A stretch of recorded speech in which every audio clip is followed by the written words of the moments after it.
이 통사들이 가입자 유치를 위해 내걸었던 요금 할인 제도를 슬그머니 없애 소비자들의 원성을 사고 있습니다. SK텔레콤의 경우는 오늘부터 가족결합 할인 제도를 폐지한다고 밝혔는데요. 네. 과연 뭘 얼마나 줄이고 어떻습니까? 얼마나 축소하는 건가요? 그 SK텔레콤 같은 경우에는요, 가족결합 할인 제도라고 그래서 이제 가족끼리 묶으면은 이제 그 통신 요금을 할인해주는 그런 제도가 한 뭐 2, 3년 됐었습니다. 근데 그게 빅히트를 쳤거든요. 네. 예. 그래서 이제 단통법, 단말기 유통구조 지배가성법 이제 실시되면서 아이디어를 하나 더 낸 게 그렇게 엮게 되면은 요금 할인과 별도로 포인트를 주자. 하고 그 포인트를 쌓으면 나중에 그 포인트를 가지고 현금화를 시켜서 이제 뭐 싸게 단말기 구입한다. 그런 제도를 이제 실시를 했는데 실시는 이제 4개월 만에 전격 그 포인트 제도는 이제 무산된다. 기존에 쌓았던 것은 활용해도 된다. 하지만은 신규 가입은 불가능하다. 이렇게 천명하고 나선 겁니다. 또 관련 광고도 꽤 많이 나왔던 것 같은데요. 그렇죠. 네, 그렇습니다. 그 4개월 만에 그걸 폐지한다고 전격 하면 폐지한 거죠. 예. 네.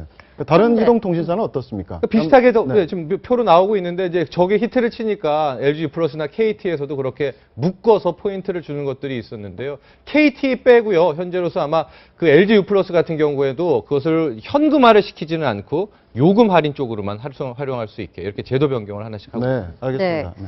할인 혜택 때문에 통신사를 옮긴 소비자들도 분명히 있을 것 같은데 이렇게 일방적으로 좀 폐지를 해도 문제가 없는 겁니까? 저게 실질적으로는 가격 인상이잖아요. 형식적인 가격 인상은 아닌 거죠.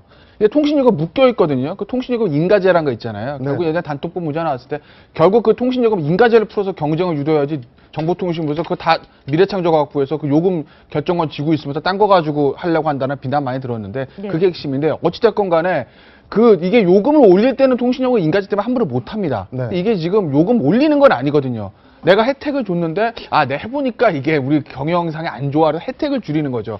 아까 말씀드렸듯이 형식적으로는 요금 인상이 아니지만 실질적으로 요금 인상인 데가 문제가 있는 거죠. 그래서 이게 함부로 그러니까 임의로 할 수는 있으나 고객들이 느끼는 거는 실질적인 요금 인상과 마찬가지이기 때문에 그래서 이게 더 비판을 받고 있는 거고 문제가 있는 것이죠. 그러니까 지금 논란이 되고 있는 무상복지도 예. 줬다가 뺏는 거에 대해서 굉장히 논란이 많잖아요. 예. 이것도 어떻게 보면 네. 비슷한 경우라고 봐야 되겠네요. 네, 그렇죠. 이거 혜택이라고 하는 것은 사실 한 번 줬다가 다시 뺐으면은 소비자들이 굉장히 분노하죠.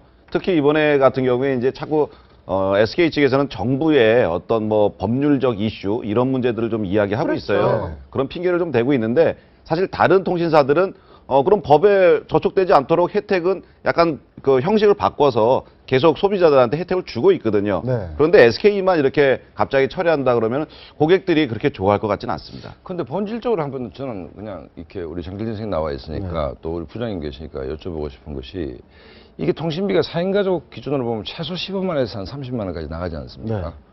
엄청난 가계 부담인데 우리가 어떤 물건을 구매할 때 대략 원가 개념을 우리가 이해하고 있지 않습니까? 네.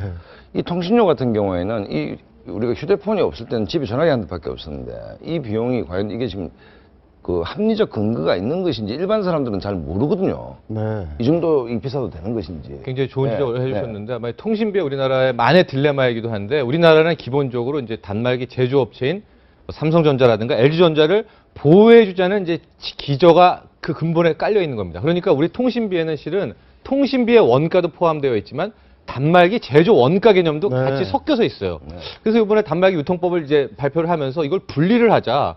그럼 정말로 단말기가 얼마인지를 내놔라, 가격이.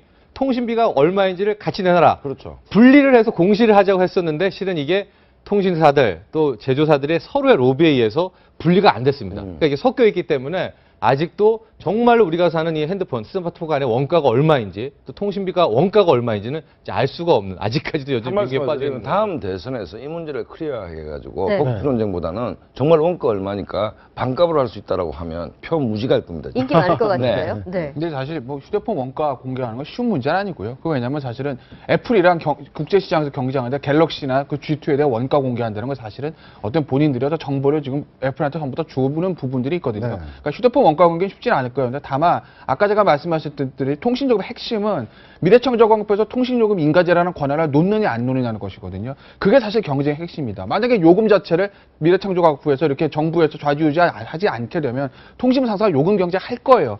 그걸 안 하거든요. 그걸 안 하기 때문에 보조금 경쟁 나오는 거 다른 데로 경쟁하다 보니 과열 경쟁 나오는 거. 그래서 이제 단통법이라는 말도 안 되는 법까지 만든 건데 핵심은 미래창조과학부에서 본인이 가지고 있는 통신요금에 대한 어떤 권한을 놓게 되면 그러면 아마 통신 3사들이 회사들 요금 경쟁 들어갈 겁니다. 그러면 실질적으로 소비자들은 싼 요금에 휴대폰을 쓸 수 있는 길도 열게 되는 것이죠. 그 대형 유통업체들도 마찬가지로 지금 적립률 구매를 했을 때 5% 이상을 적립해줬던 거를 지금 많이 낮추고 있잖아요. 이것도 경영 악화 때문이라고 봐야 되겠죠. 그렇겠죠. 이제 지금 대형마트들 3사를 비롯해서 많이 쓰는 이제 테크닉, 혜택이 뭐냐면은 1%를 적립한다 그래서 구매액의 1%, 0.5%, 0.8%를 하는 건데요.